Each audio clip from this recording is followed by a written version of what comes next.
Sight is one of the most important senses of the human body. It enables us to see what is around us and identify an object for the other senses to utilize.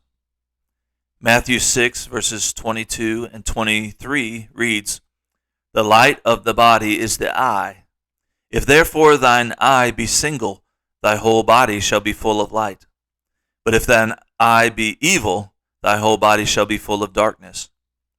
If therefore the light that is in thee be darkness, how great is that darkness?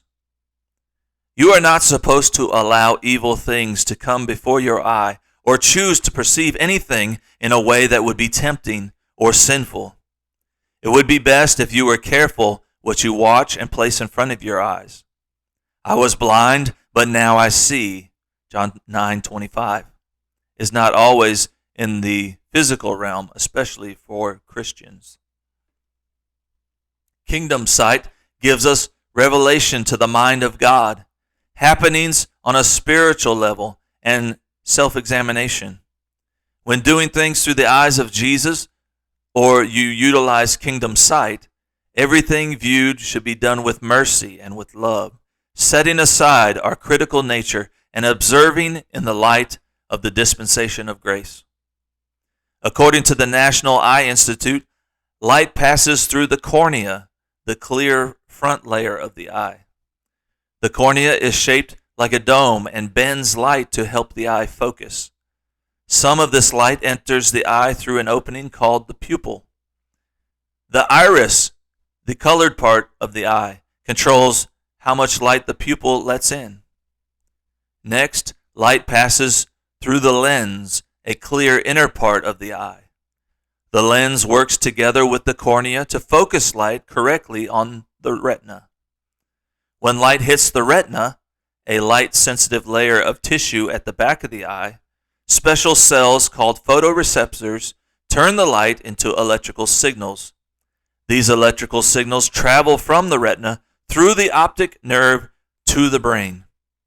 Then the brain turns the signals into the images that you see.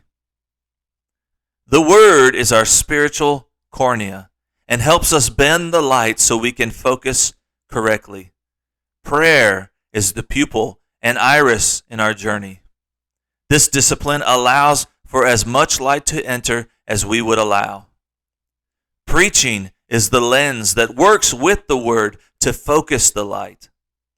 The Holy Ghost, our supernatural retina, turns this received light into valuable data for our lives.